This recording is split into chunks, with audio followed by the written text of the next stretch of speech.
Sourate 99, la secousse.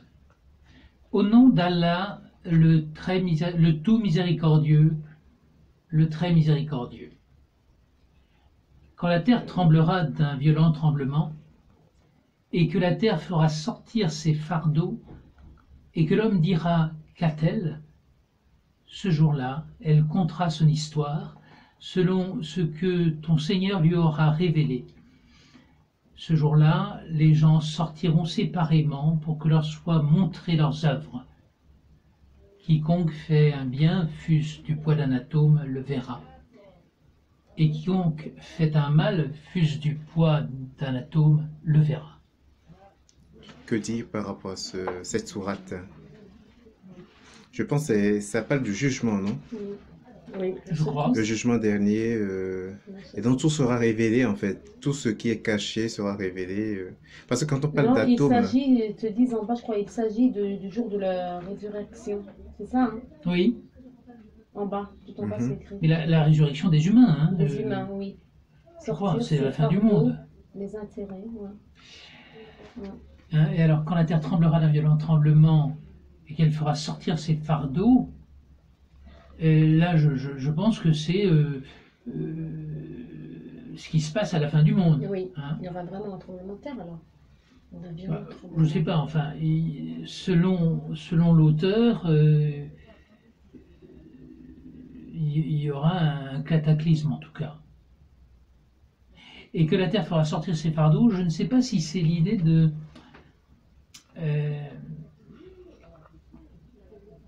tous les tombeaux qui se videront. oui, c'est fort possible. Et que l'homme dira qu'a-t-elle? Alors je ne sais pas, qu'a-t-elle? La terre? Oui. Oui, ben, c'est la terre. Hein, L'homme on voit ça. s'interroge, l'homme se demande, mais qu'est-ce qui se passe, quoi? Ouais, qu'a-t-elle? Qu'a-t-elle? Qu'est-ce qui se passe? Moi, je trouve ça bizarre, parce que je pense qu'au milieu de ces cataclysmes, les gens ne feront pas de philosophie. Ils essaieront de ne pas se faire cramer. Non, mais forcément, il y en auront qui vont s'interroger, qui vont essayer de trouver des solutions. Bon, ce jour-là, elle contera son histoire. Entre nous, j'imagine pas la terre en train de parler. Oui, c'est sûr. Selon ce que ton Seigneur lui aura révélé. Ordonné. Ce jour-là, les gens sortiront séparément pour que leur soient montrées leurs œuvres. Donc, les gens sortiront de terre, je crois, pour que leur soient montrées leurs œuvres, pour qu'on mesure en leur présence ce qu'ils ont fait de bien et ce qu'ils ont fait de mal. C'est ça, c'est ça. Mais ils sortiront séparément. Donc chacun, Alors, chacun devant sa responsabilité, enfin. Je crois. Ouais, c'est ça. C'est l'idée d'un jugement individuel. Et alors, quiconque fait un bien fût-ce du poids d'un atome le verra. C'est-à-dire que tout compte. Oui, le mal et le bien. Rien ne sera caché, tout sera révélé. Hein, Aussi même- petit soit-il, quoi. Pour le mal ou le bien, tout sera révélé. Tout sera révélé, même un bon sourire, C'est ça, même un regard désagréable. J'imagine la scène. Même un revoir de convoitise, enfin bref, tout sera révélé. Avez-vous des choses à ajouter sur la 99? Non, je pense que c'est très clair. Non, c'est très bien. Alors, je passe à la 100. Sourate 100, les coursiers. Par les coursiers qui allaitent, qui font jaillir des étincelles, qui attaquent au matin et font ainsi voler la poussière et pénètrent au centre de la troupe ennemie. L'homme est, certes, ingrat envers son Seigneur, et pourtant il est certes témoin de cela, et pour l'amour des richesses, il est certes ardent. Ne sait-il donc pas que lorsque ce qui est dans les tombes sera bouleversé, et que sera dévoilé ce qui est dans les poitrines, ce jour-là, certes, leur Seigneur sera parfaitement connaissant d'eux.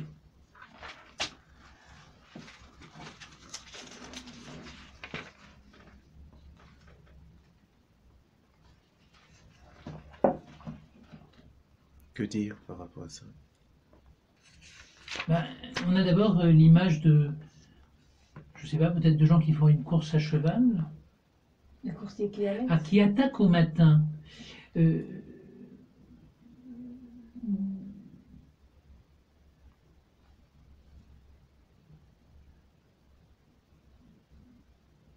oui, qui attaquent au matin et font voler la poussière et pénètrent au centre de la troupe ennemie. Il y a donc bien l'idée d'un combat, et je crois d'un combat à cheval. On commence par la première pour. J'ai pas compris celle-ci, par les coursiers qui allaitent. Haleter, c'est Ah, moi je pensais pas ça. J'ai pas pensé à ça, tu vois. Allait, moi je pensais que c'était la femme qui Allaiter. allait. ah oui, ça s'écrit pas comme ça. Ah, moi je pensais quand tu l'as lu. D'accord. Ah ouais, coursier qui allaitait. Mhm. Alors bon, il y a l'idée que les hommes sont à cheval et qu'ils vont très vite et que Ouais. donc ils sont un peu essoufflés. Et qui attaque Bon. au matin en plus. Ils font jaillir des étincelles. Là, à mon avis, ce sont les sabots des chevaux sur la pierre Mhm. qui produisent des étincelles. Ils attaquent au matin. Pourquoi le matin? Parce que quand on est dynamique, on agit À le l'aube matin. et pénètre au centre de la troupe ennemie. Peut-être ces gens-là, c'est pas les prophètes ou c'est pas tous les prophètes qui. En fait, moi j'ai du mal, je me demande quel est le message, quoi. Parce que Dieu se mettant à parler de cheval, de course, d'étincelles, je ne sais pas, j'ai du mal. Moi j'ai l'impression que c'est tous les prophètes qui attaquent ça. Le beau matin, ils viennent nous voir. Parce qu'ils te disent pénétrer au centre de la troupe ennemie. Non? Bah, écoute, du temps de Mahomet, il y a réellement des combats. Je dirais, c'est une grande partie de la vie de Mahomet. Oui. Hein. Moi, je prends ça au sens littéral. Maintenant, je vois pas bien le rapport entre les coursiers et l'homme étant ingrat envers son Seigneur. Et pourtant, il est témoin de cela, enfin de ce que les coursiers allaitent, enfin. Et pour l'amour des richesses, il est certes ardent. Ne sait-il donc pas que lorsque... qui est dans les tombes sera bouleversé. Waouh. Le verset est, personnellement, j'ai du mal à percer le sens. Bon, écoute, les deux derniers mots du verset 11, d'accord, le Seigneur sera parfaitement connaisseur d'eux.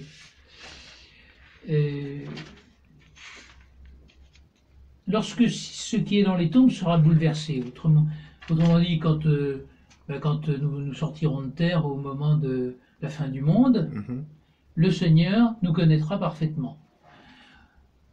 Et comment comprendre l'ingratitude dont on parle?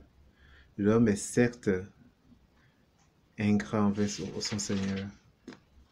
Qu'est-ce que ça vient faire là-dedans? Et pourtant, il est certes témoin de cela. C'est dans quel verset là? C'est la 5. La 7. Ah oui, 7. 5, Et 6. pourtant, il est certes témoin de cela. 6, 7, pardon. Oui. Bon, l'homme est ingrat envers son Seigneur, donc il désobéit et il fait pas ce que Dieu veut.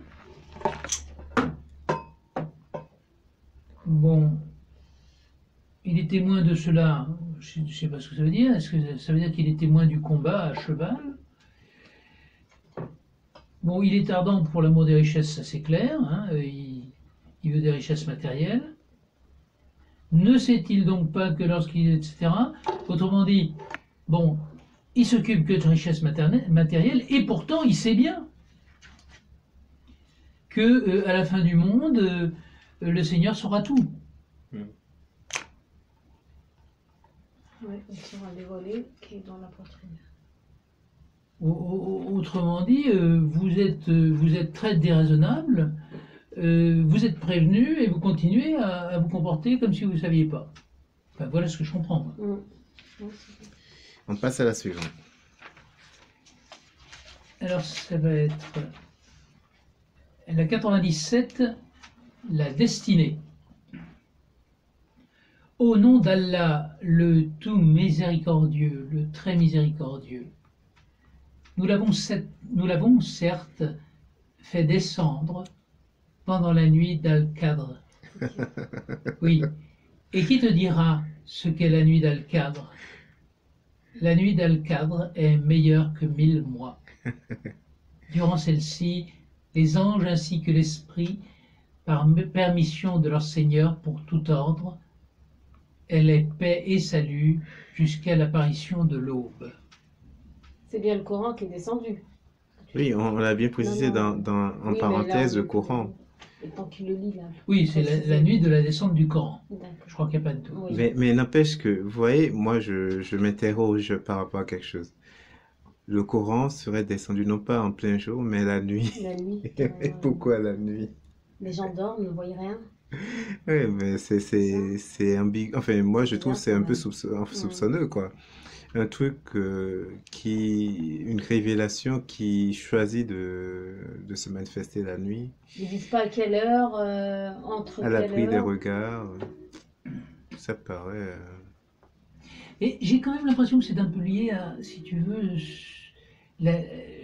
aux conditions climatiques de l'Arabie.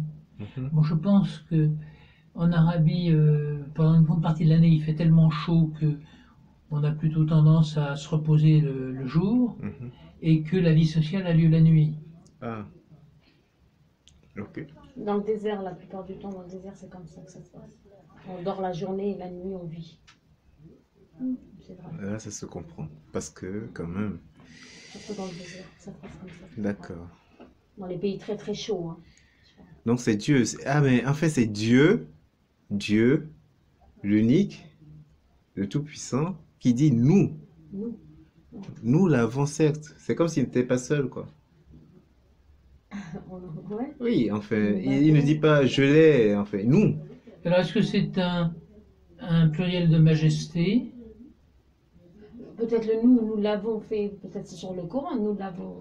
Oui, mais certes, pourquoi est-ce qu'il dit nous? Alors, je sais pas, apparemment, c'est l'ange Gabriel qui a dicté le Coran, je crois.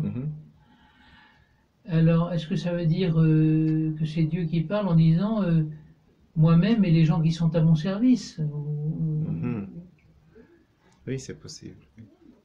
Ou alors moi-même et mon fils, et etc. Quoi. Enfin, ça peut peut-être dire, au fond, je ne suis pas seul, quoi. Nous. Moi-même et mon fils, tu veux dire qu'à ce moment-là, il n'y aurait pas encore négation de la Trinité? Oui.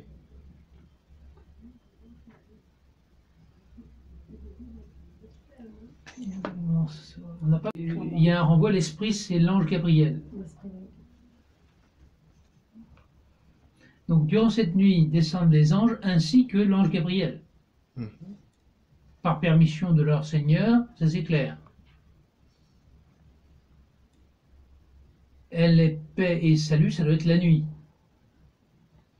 Jusqu'à l'apparition de l'aube. La nuit d'Al-Qadr. En fait, par rapport à notre introduction, nous avons précisé qu'au fond, la Bible, elle est composée de plusieurs livres dans lesquels il peut y avoir des erreurs et que pour s'approcher le mieux possible en fait, de la pensée de la divinité, enfin de Dieu, il fallait faire une comparaison intelligente et justement, voilà. En faisant une comparaison avec le Coran, puisqu'apparemment ici tout repose sur quand même Mahomet, ça suppose qu'en fait la crédibilité du Coran est rattachée directement à la crédibilité de Mahomet, quoi. Puisqu'il est le seul témoin en fait qui relate en fait ce qui s'est passé. Ça suppose aussi que en fait il a plus la latitude de déformer ou volontairement ou involontairement le message en fonction de ses capacités à mémoriser, à transcrire ce qu'on lui a dit. Ouais, c'est le Seigneur, enfin Dieu, Allah passe par un canal, un seul canal. Et donc, si le canal n'est pas très fiable, si le canal n'est pas parfait, ça veut dire forcément que ça entachera sur la fidélité du message, quoi. Il faudrait pas qu'on se leurre, enfin, on devrait avoir conscience de cela, de se dire, puisqu'il est seul, il n'a pas de témoin. L'ange Gabriel ne veut pas témoigner, enfin. Je pense que tu soulèves un point important. Et les écrits chrétiens ne sont pas parfaits parce qu'ils ont été faits par des hommes. Le Coran, a priori, n'est pas parfait parce que il a été dicté à un homme qui ne savait pas lire et qui l'a redicté à d'autres gens. Donc il peut très bien y avoir des perditions entre-temps. Bien sûr. Alors, la sourate qui suit, peut-être, pour ne pas perdre du temps. 98. Oui. Comme tu veux. Sourate 98, la preuve. Ah, je remarque que c'est Postégir, numéro 100. Mhm. Donc, après le départ de la Mecque pour Médine, Mhm. on est à Médine, Mahomet est devenu le maître, Mhm. et donc il parle avec plus de... Sagesse. non, Même pas. avec plus de liberté, au contraire. Tant qu'il était à la Mecque, il était en position faible, donc il était obligé d'éviter de choquer. Étant à Médine, il est le maître, donc il dit ce qu'il pense sans Sans crainte. crainte et sans précaution. Donc, la preuve. Les infidèles parmi les gens du livre, ainsi que les associateurs, ne cesseront pas de mécroire jusqu'à ce que leur vienne la preuve évidente. Un messager de la part d'Allah qui leur récite des feuilles purifiées, dans lesquelles se trouvent des prescriptions d'une rectitude parfaite. Et ceux à qui le livre a été donné ne se sont divisés qu'après que la preuve leur fut venue. Il ne leur a été commandé cependant que d'adorer Allah, lui vouant un culte exclusif, d'accomplir la salat et d'acquitter la zakat, et voilà la religion de droiture. Les infidèles parmi les gens du livre, ainsi que les associateurs, iront au feu de l'enfer pour y demeurer éternellement. De toute la création, ce sont eux les pires. Quant à ceux qui croient et accomplissent les bonnes œuvres, ce sont les meilleurs de toute la création. Il y a de Elle quoi est trop rigoler. bonne, celle-là. Non, mais c'est quoi les associateurs déjà? C'est qui? Ben, les associateurs, c'est nous. C'est nous. C'est les gens qui associent Dieu le Père, Jésus et la Sainte Vierge. Dans leur idée, la Trinité, c'est ça. D'accord. Ok. Mais, tu vois, regarde, à la 5e, là, c'est marrant, c'est-à-dire que les preuves, là, qu'on doit vraiment, on doit guider ce qui est écrit dans le Coran, les plus importants, ils te disent d'adorer Allah, bon, bien sûr, de faire les prières et zakat, c'est ça. Mhm. La zakat, c'est-à-dire l'aumône, je crois. Oui, c'est tout. Il n'y a que ça à faire. Donc, on adore, on fait les prières, on fait l'aumône. Et c'est bon. C'est-à-dire qu'on on a n'adore la que fin. Allah. On n'adore pas la création d'Allah, mais on adore que Allah. C'est Oui. que lui. On va prier que pour lui, mais on fait rien d'autre. Adorer, prier, faire l'aumône. Apparemment, ça suffit. Voilà, que d'adorer Allah. Hein. C'est ce que j'entends là. C'est pas comme chez Jésus. Il dit aimez votre ennemi, aimez votre prochain. C'est pas simplement aimer que Jésus. Aimez même vos ennemis ou vos prochains ou quoi que ce soit. Ma création, il faut l'aimer. Et eux, non, c'est pas ça. C'est aimer que Allah et faire la prière et zakat, c'est tout. Ça veut dire concrètement que si je fais ma prière, je suis régulier, hein. Voilà, c'est ça. Je fais l'aumône, mais même si parallèlement il m'arrive de tuer, C'est rien, ça. de Faire des péchés, créer, c'est rien. faire des abominations, ben j'irai quand même au paradis, c'est ça? Ben, moi, je trouve que c'est ça, ça veut dire ça. Il parle pas de péché, il parle Oui, de rien. Il parce parle on ne que parle pas de péché. Enfin, justement, et c'est une très bonne remarque. On n'associe pas le péché à la chose. Donc, c'est à supposer que le péché, en fait, c'est pas le plus important pour Allah. Il faut lui dire qu'on l'aime, enfin, hein, T'adores, adorer Allah. l'adorer. Adorer, c'est quoi? Adorer quelqu'un? C'est Alors, se prosterner, se Non, mettre pas à genoux. non. en latin, Si, c'est ça. orare signifie prier. Ad signifie à. Donc c'est l'idée d'adresser une prière à. Donc quand on dit j'adore le chocolat, c'est stupide. Mm. On ne peut adorer que Dieu. Mm. Parce qu'il y a l'idée d'adresser une prière et puis de l'adresser d'en bas vers quelqu'un qui est en haut. Mhm. Je crois que c'est ça l'idée. Oui, mais est-ce que Sœur Sophie, elle me l'a dit tout à l'heure, parce que j'ai fait une petite gaffe, j'ai dit j'adore une boîte, j'adore les outils, je lui ai dit j'adore les outils. Elle m'a dit, ah, tu n'adores plus Jésus alors. C'est-à-dire, tu adores ta boîte à outils, tu te mets à genoux pour une boîte à outils. Elle m'a dit, il faut dire j'aime. Adorer, tu as que ton Dieu à adorer. Oui, oui, c'est ça. Adorer, c'est pas aimer beaucoup. Et adorer, elle m'a dit, quand tu dis adorer, c'est que tu te prosternes devant ton Dieu. Prosterner. Tu ne peux pas te prosterner pour une boîte à outils. Alors, d'adorer Allah, d'accomplir les salats et les zakat. Et voilà, la religion, elle est droite. Tu vois. Elle est droite, la religion, comme ça. Parfait. On ne parle pas de péché. On ne parle pas sur son prochain. Rien de tout ça. En fait, avec ça, une telle prescription, ça laisse, ça chosifie un peu Dieu, quoi. Ça chosifie la chose, ça donne, ça laisse une ouverture, une énorme ouverture à toutes sortes de dérives, quoi.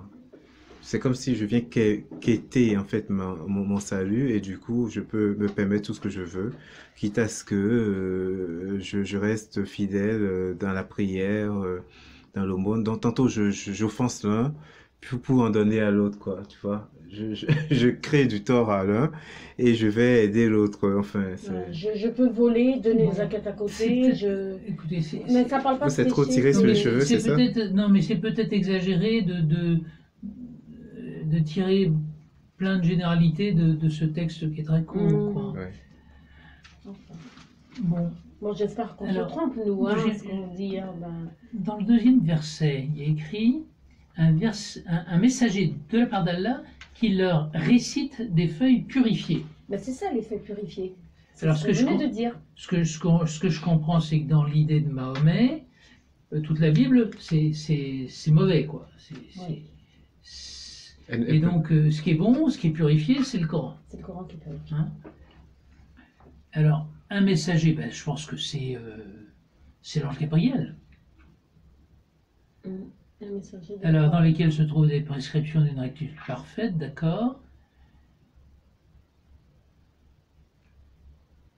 Ceux à qui le livre a été donné ne se sont divisés qu'après que la preuve leur fut venue.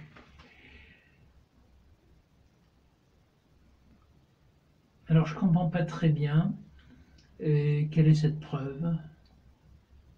Le livre, je pense que c'est le Coran, et encore. Bon, il leur a été commandé cependant que d'adorer Allah, etc. D'accord, nous l'avons vu. Les infidèles parmi les gens du livre, c'est curieux parce que les associateurs sont les chrétiens. Alors, puisque c'est ceux qui ont fait la Trinité. Hein. Bon, les infidèles parmi les gens du livre, bon, je suppose qu'il met les juifs là-dedans. À tous ceux qui ne veulent pas être musulmans, quoi. Ouais, c'est ça. Bon. Mais quand ils disent les gens, regarde, les infidèles parmi les gens du livre. Le livre, quand on dit, c'est bien le Coran qui parlait, non? Oui.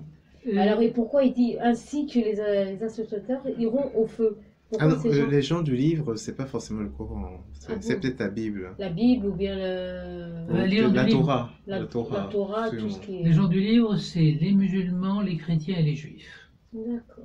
Alors, il parle plus de chrétiens et des juifs. Bon, alors là, bah oui, ça veut dire les chrétiens et les juifs iront en enfer et ils y resteront éternellement. Et ainsi que les associateurs, c'est nous. C'est celui qui ne suit pas l'islam. En fait. Les associateurs, c'est les gens qui associent, dans le langage musulman, c'est les gens qui associent Dieu, Jésus et la Sainte Vierge. Parce qu'ils croient que notre Trinité, c'est ça. Alors, c'est nous. Bon, donc c'est les Alors, chrétiens. on n'a jamais associé Dieu, Jésus à la Sainte Vierge. La divinité, elle est en trois personnes, le Père, le Fils et l'Esprit Saint. Marie n'a rien à voir avec la divinité, quoi. D'accord. Bon, Et là, quand à ceux qui croient et accomplissent les bonnes œuvres, ce sont les meilleurs de toute la création. C'est des bons musulmans, ceux-là. Franchement. Ceux qui croient et accomplissent les bonnes œuvres. Ce sont les meilleurs. de toute la Normalement, création. quand on croit, ça s'accompagne de forcément de bonnes œuvres et enfin, on cherche à faire la volonté du Créateur. Mhm. Donc forcément, on ne lui casse pas les pieds, donc on est forcément parmi les meilleurs.